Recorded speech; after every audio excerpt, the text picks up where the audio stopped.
رب دو جہاں، اے رب دو جہاں، ہر شے میں تیرے جلوے، ہر شے میں تیرے جلوے، ہر چیز تیری پہچان، اے رب دو جہاں، نور فلک سبحان اللہ، اللہ اللہ اللہ اللہ اللہ اللہ اللہ۔ بسم اللہ الرحمن الرحیم، السلام علیکم ورحمۃ اللہ وبرکاتہ۔ Welcome to the Kanz Iman schools TV, myself Muhammad Hasnain Raza. تو آج ہم پڑھ رہے ہیں سبجیکٹ اسلامیات، تو آئیے سٹارٹ کرتے ہیں۔ آج ہم پڑھ رہے ہیں جی سبجیکٹ اسلامیات فرام کلاس 3، جس کا باب نمبر ہے جی 2، سبق نمبر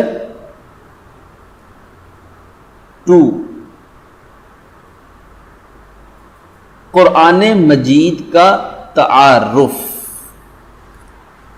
تو آئیے اس ٹاپک کو ڈسکس کرنے سے پہلے جان لیں کہ ہم اس چیپٹر کو کیوں پڑھ رہے ہیں۔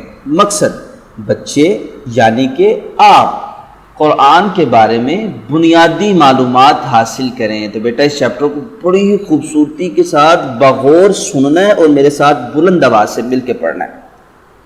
قرآن عربی زبان کا لفظ ہے جس کا معنی ہے بار بار پڑھی جانے والی کتاب۔ قرآن مجید کو قرآن اس لیے کہا جاتا ہے کہ یہ دنیا کی وہ کتاب ہے جو سب سے زیادہ پڑھی جاتی ہے۔ یہ اللہ تعالیٰ کی آخری کتاب ہے جو اللہ نے اپنے آخری رسول حضرت محمد صلی اللہ علیہ وسلم پر نازل کی۔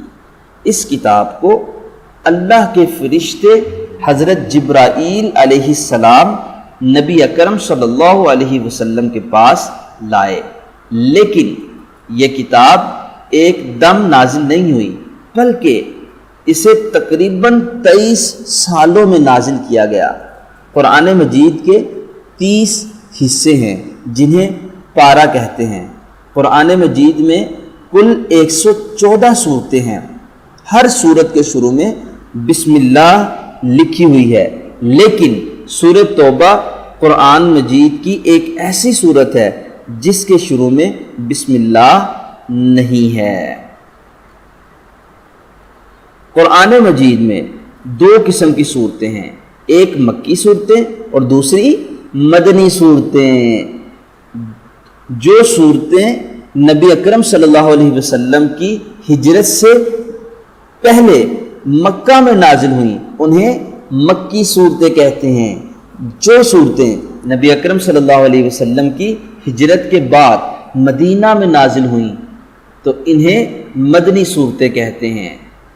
قرآن میں کل 540 رکوع ہیں۔ الحمدللہ بیٹا اس میں ہمارے پیارے نبی صلی اللہ علیہ وسلم کی شان بھی دیکھیں کیسی ہے۔ حضرت موسیٰ علیہ السلام کو جب اللہ کا پیغام لینا ہوتا تھا تو طور پہاڑ پہ جانا پڑتا تھا، ٹھیک ہے جی، ننگے پاؤں، لیکن نبی صلی اللہ علیہ وسلم کی شان ایسی ہے کہ اگر آپ مکہ میں ہوتے تو حضرت جبرائیل علیہ السلام مکہ میں آپ کے سامنے قرآن کی آیات لے کے آ جاتے، اللہ کا پیغام لے کے آتے۔ آپ مدینے میں ہوتے تو حضرت جبرائیل علیہ السلام اللہ کا پیغام آپ کے پاس مدینے میں لے کے آ جاتے۔ یہ شان ہے میرے آقا صلی اللہ علیہ وسلم کی کہ جہاں جہاں جاتے قرآن وہاں وہاں آپ کے ساتھ آ جاتا ہے۔ الحمدللہ ایسے عظیم نبی صلی اللہ علیہ وسلم کی ہم امت ہیں۔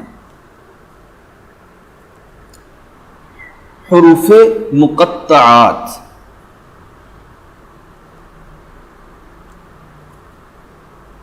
یہ وہ 14 حروف ہیں جو مختلف صورتوں کے شروع میں ہیں۔ ان کا مطلب کسی کو نہیں معلوم اور نہ ہی کوشش کرنی چاہیے، کیونکہ یہ اللہ اور اس کے رسول صلی اللہ علیہ وسلم کے درمیان راز کی باتیں ہیں۔ قرآن مجید اللہ کی وہ کتاب ہے جس کے اندر نہ کوئی تبدیلی کی گئی ہے نہ ہی کوئی کر سکے گا، کیونکہ اللہ تعالیٰ نے اس کی حفاظت کا ذمہ خود لیا ہے۔ اس قرآن کو ہم نماز میں بھی پڑھتے ہیں اور اس کے ہر حرف کے بدلے ہمیں 10 نیکیاں ملتی ہیں۔ دنیا کے تمام علوم قرآن مجید میں موجود ہیں۔ اس کی ہر آیت میں کامیاب زندگی گزارنے کا ایک اصول بیان کیا گیا ہے۔ ہمیں اور کتابوں کی طرح اس سے بھی روزانہ پڑھنا چاہیے۔ آگے بڑھنے سے پہلے بیٹا ایک بڑی خوبصورت بات لکھی ہے، پیارے بچوں، قرآن کی حفاظت کی ذمہ داری اللہ تعالیٰ نے خود لی ہے۔ آداب تلاوت قرآن مجید۔ قرآن مجید کے پڑھنے کو تلاوت قرآن کہتے ہیں، ٹھیک ہے جی۔ قرآن مجید کے پڑھنے کو، جب ہم قرآن پڑھتے ہیں تو اس پڑھنے کو ہم کیا کہتے ہیں جی؟ تلاوت قرآن۔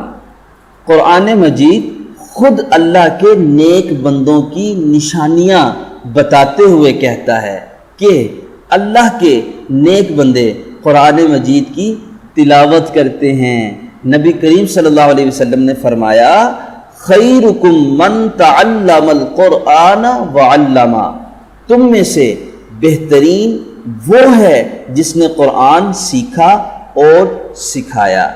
نبی صلی اللہ علیہ وسلم نے کسی ڈاکٹر کو، کسی انجینئر کو، کسی حکیم کو، کسی پروفیسر کو، کسی حاکم کو، کسی پرائم منسٹر کو، کسی پریزیڈنٹ کو سب سے بہتر قرار نہیں دیا۔ آپ صلی اللہ علیہ وسلم نے فرمایا تم میں سے بہترین شخص وہ ہے جو قرآن سیکھے اور سکھائے۔ اب آپ کو معلوم ہونا چاہیے کہ قرآن کتنی اہمیت کی حامل ہے، کہ جو شخص اس کو محبت کے ساتھ پڑھتا ہے اور دوسروں کو اس کا سبق دیتا ہے، ٹھیک ہے جی، وہ انسان باقی انسانوں سے سب سے بہتر ہے۔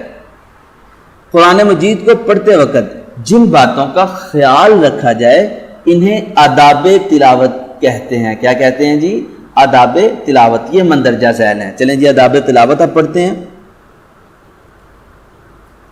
پہلے نمبر پہ جی، قرآن کو پڑھنے سے پہلے ضروری ہے کہ قرآن پڑھنے والے کا جسم، لباس اور وہ جگہ پاک ہو جہاں پر قرآن مجید پڑھا جا رہا ہے، ٹھیک ہے میرا بیٹا؟ ان باتوں کا آپ نے بہت خصوصیت کے ساتھ خیال رکھنا ہے جب آپ نے قرآن پاک کی تلاوت کرنی ہے۔ نمبر 2 پہ ہے جی، قرآن مجید پڑھنے سے پہلے وضو کرنا چاہیے۔ نمبر 3، قرآن مجید پڑھنے سے پہلے تعوذ اور تسمیہ ضرور پڑھنا چاہیے۔ تعوذ کس کو کہتے ہیں جی؟ اعوذ باللہ من الشیطان الرجیم۔ تسمیہ کس کو کہتے ہیں؟ بسم اللہ الرحمن الرحیم۔ نمبر 4، قرآن مجید پڑھتے وقت اعراب کا خیال رکھنا چاہیے اور کوئی حرف غلط نہیں پڑھنا چاہیے۔ اعراب کس کو کہتے ہیں بیٹا؟ زبر، زیر، پیش، شد، مد، جزم، ان کو ہم کیا کہتے ہیں؟ اعراب۔ نمبر 5، قرآن مجید پڑھتے وقت رموز اوقاف یعنی رکنے کے نشانات کا بھی خیال رکھنا چاہیے کہ کہاں پر رکنا ہے اور کہاں پر ملا کر پڑھنا ہے۔ بیٹا قرآن پاک میں چھوٹی چھوٹی چیزیں، آیات اور آیات کے درمیان میں کبھی چھوٹا سا تو آپ کو ملے گا دیکھنے کے لیے، ٹھیک ہے جی، کبھی آپ کو چھوٹا سا جیم نظر آئے گا کسی آیت کے درمیان میں، کبھی با نظر آئے گا، کبھی زا نظر آئے گا۔ بیٹا یہ چھوٹی چھوٹی علامتیں ہیں، ان کو دیکھ کے کسی علامت پہ رکنا چاہیے اور کسی علامت پہ نہیں رکنا چاہیے۔ تو ان علامات کا خیال رکھنا کیا کہلاتا ہے جی؟ رموز و اوقاف۔ کیا کہلاتا ہے جی؟ میں ہیڈنگ دے رہا ہوں اس کی، رموز و اوقاف۔ نمبر 6 ہے، قرآن مجید ٹھہر ٹھہر کر پڑھنا چاہیے تاکہ کوئی غلطی نہ ہو۔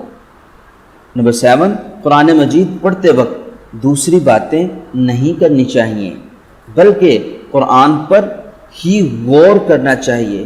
نمبر 8، جب قرآن مجید پڑھا جا رہا ہو تو غور سے سننا چاہیے اور خاموش رہنا چاہیے۔ نمبر 9، قرآن مجید ہمیشہ بیٹھ کر پڑھنے کی کوشش کرنی چاہیے۔ نمبر 10، قرآن مجید پڑھتے وقت سر کو ڈھانپ کر رکھنا چاہیے۔ آگے بڑھنے سے پہلے ایک بڑی خوبصورت بات یہاں پہ پڑھتے چلیں جی۔ پیارے بچوں، قرآن پاک اللہ تعالیٰ کی طرف سے اپنے بندوں کے نام ایک خط ہے۔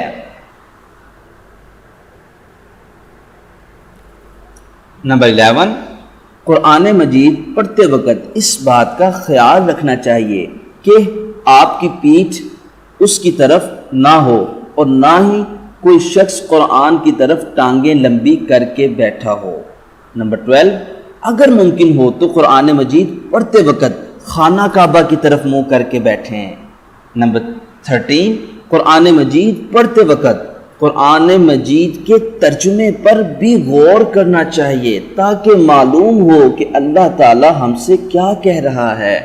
نمبر 14، بزرگان دین فرماتے ہیں کہ قرآن مجید یوں پڑھنا چاہیے جیسے قرآن مجید آپ صلی اللہ علیہ وسلم پر نازل ہو رہا ہو۔ اچھا، یہ آپ سے مراد آپ صلی اللہ علیہ وسلم نہیں ہے جی، میں پھر سے یہ لائن پڑھ رہا ہوں۔ بزرگان دین فرماتے ہیں کہ قرآن مجید یوں پڑھنا چاہیے کہ جیسے قرآن مجید آپ پر نازل ہو رہا ہو، یعنی اتنی خوبصورتی کے ساتھ پڑھیں کہ اللہ رب العزت نے قرآن آپ کے لیے نازل کیا ہے، ٹھیک ہے، آپ ڈائریکٹلی اللہ تعالیٰ سے باتیں کر رہے ہیں، اتنی محبت سے قرآن پڑھنا چاہیے۔ بیٹا یہ قرآن پاک پڑھنے کے کچھ ہم نے آداب سیکھے ہیں، ان آداب کو آپ نے ملحوظ رکھنا ہے، یاد رکھنا ہے جب جب آپ نے قرآن پاک کی تلاوت کرنی ہے۔ اللہ تعالیٰ میرا اور آپ کا حامی و ناصر۔ سی یو زون اینڈ اللہ حافظ۔ اے رب دو جہاں، اے رب دو جہاں، ہر شے میں تیرے جلوے، ہر شے میں تیرے جلوے، ہر چیز تیری پہچان، اے رب دو جہاں۔